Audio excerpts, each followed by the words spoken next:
Good morning. It is the school holidays. Finally, the school year has finished and the holidays have begun. You can let your hair down, you can relax, you don't have to set your alarm. It's wonderful, right? But is it? Do you get ill when the holidays hit? It's called the letdown effect. We talked a little bit about it last week. So I'm going to share a little bit more about it today because it might be relevant to what happens to you or people close to you. And right at the beginning of the holidays, let's see if we can grasp it, nip it in the bud, and find ways on how to manage so it doesn't actually eat into the good times that you want to be having. I'm Teresa, founder of No Pencil Required, championing the mental health and well-being where you are and breaking down the barriers between understanding and practice of a trauma-informed approach. Now, we are all used to stress. We all have a little bit of it in our lives. Some of us have extreme measures of it. And when we're working within the school environments, nursery environments, we are in this constant hypervigilant state of chronic stress. It's what actually gives us the momentum to get through and deal with the workload, the busyness of the job itself, plus everything else. So when the holidays hit, when it comes to this time now, summer holidays, and you can just stop, what happens is all that stress that has been built up over weeks and weeks and weeks just has nowhere to go. It's not needed anymore. And so it crashes. It just completely crashes. And then your body has to deal with that letdown, which is why it's called the letdown effect. Now, everybody responds to stress in different ways, but this can have an absolute fundamental impact on you, your body, your mood, and your well-being. So you have been busy for the last 12 weeks or the last school year. You've got the summer holidays. You've either not had to set the alarm this morning. You've had a lazy start this morning. You might be jetting off to sunny climes, hitting the beach, and you're fine for a couple of days. You're like, yes, this is amazing. And then crash. You start getting the headaches. You start getting that body ache. Your back hurts. Oh my gosh, the fatigue. Don't even mention the fatigue. You're absolutely whacked. Absolutely whacked. And there's no need. You haven't got anything to do. You're not going to work. There's no alarm. You're laying on the beach. There's no reason for you to feel this tired, surely. And then you get that horrible, achy, flu-y feeling. And before you know it, you've got the flu. Well, the letdown effect, that crash of chronic stress, is really common and it happens to a lot of us. It is where we get sick after a high period of stress. And it's understandable when we realize that stress affects our immune system. So when we're building up the stress levels because we're constantly busy, constantly working, we are suppressing the immune system. And then when the stress response crashes, the immune system tries to kick in to help protect you. And that's why you're more susceptible to everything that's going on around you. In fact, chronic stress, if it doesn't get managed properly, if stress doesn't get managed properly and you're living in constant chronic stress, it can become a bigger deal. It can actually lead to stress-related disorders and autoimmune diseases. It can have a really fundamental part to play in that. So it's really important that we learn about our body's responses to stress. We need stress. Yeah, we do need stress. We need stress to mobilize energy. We need it to actually give our immune system a bit of a boost when it's at normal levels so we can handle the stress that comes. And, we want to be able to have stress to get us to get those things done that we need to be getting done. But having stress and being able to regulate that again in order to create this equilibrium and this really sort of happy state is not easy in our everyday. And it's not something that we really take much mind of other than to say, God, I'm really flipping stressed. I'm really busy. But the body needs a blend. It needs to be able to rest and sleep, which is healthy. But we can't do that if we have this constant hypervigilant that is making us awake at 3 a.m., which has given us that surge of anxiety because of things that we may or may not have done. And that can take some time to settle.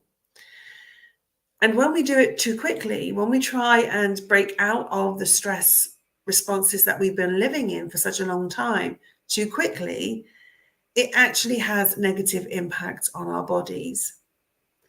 You might notice and recognize the headaches, stomach upsets and disorders. You might have stomach pain, a bit of icky tummy. You might even get panic attacks.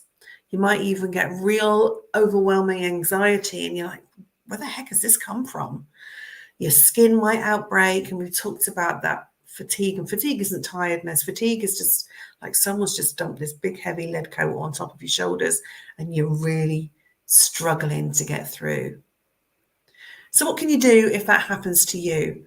Well, we can sort of ease our way into it. Last week, I sort of talked about how you can prepare things to sort of reduce the decision fatigue, if you like. So you haven't got to think so much. You can take the pressure off the cognitive overload.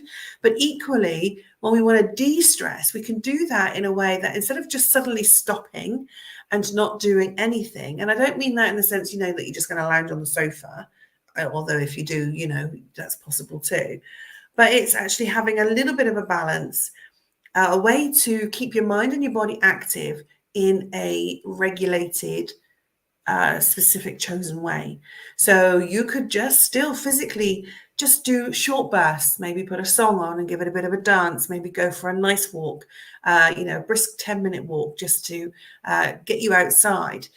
Mentally, you can do things like crossword puzzles, but maybe set yourself a time limit, a challenge on it, or play a board game with a time limit on it, where you have to really think against the clock. And it's in short bursts, but they are self-chosen pleasurable activities that you enjoy. And then breathing. I always talk about the breathing because that's incredibly important. Actually breathing properly, really deep and meaningful breaths, slow, meaningful breaths, rather than the sort of almost the prey breathing that we're doing, that sort of surface level breathing that we're doing, because that can have a big impact on you too. And they're nice things that you can do. Because stress, it affects us as individuals very differently. What works for me may not necessarily work the same way for you. You've got to find a way that's going to work best for you. You know yourself well. You know how you respond typically at this time of year. So what sort of things would you do to help yourself combat that? So that period of collapse and illness doesn't actually seep into your holiday long term, because you want to be able to recuperate and recover, to rejuvenate and enjoy. That's what you want. But you don't want that collapse to take over too much and find you too hard to get back over again. So really the key takeaway is to be better at managing our stress levels. Let's be honest, but come on, is that realistic? And it's done now, isn't it? You've been working through that really stressful time.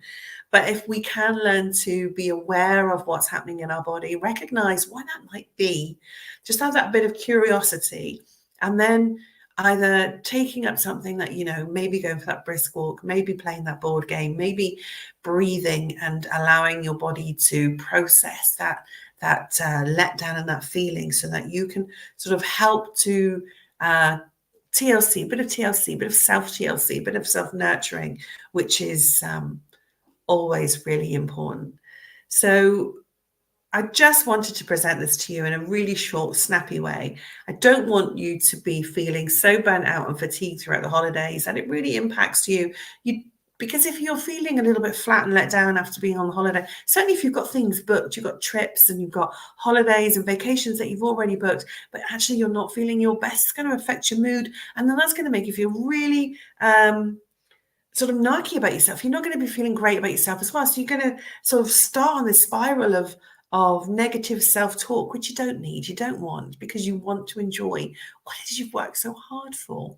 So having a little bit of mindfulness, a little bit of self-awareness, understanding that actually while you're feeling pretty pants right now, or you may be in the next few days, it's because your body is saying, Flip me, we have worked so hard. We have been in this really big state, and now you're letting me relax. Well, I'm sorry, I have to just let it all go. And this is what you're going to deal with. So if you can be aware of that and know that that's happening, and then take the steps you need to make sure that you look after yourself in the best ways while it is happening, then you've got more chance of it just being a shorter thing rather than actually something that's going to impact you throughout the holiday. And then before you know it, you're getting back into gearing up to come back to work again. So we want to make sure that you can rejuvenate and recuperate so that you can definitely enjoy your summer holidays.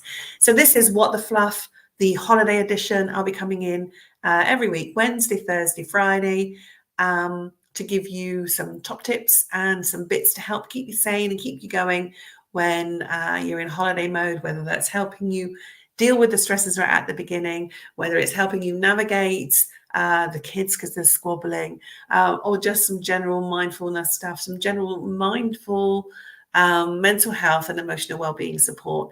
And then towards the end of the summer holidays, I'll be back here. I'll still be here to help you prepare for what's to come, but we don't need to think about that right now. We're just going to make sure that we look after you the best way for the next 6 weeks, that you can really recharge, rejuvenate, and recuperate so you can have the best summer break. If you need to get hold of me, it's teresa@nopencilrequired.com, but I hope not, because I want you to be enjoying the best time for the next 6 weeks. Take care of yourselves, and I will see you all very, very soon. Bye for now.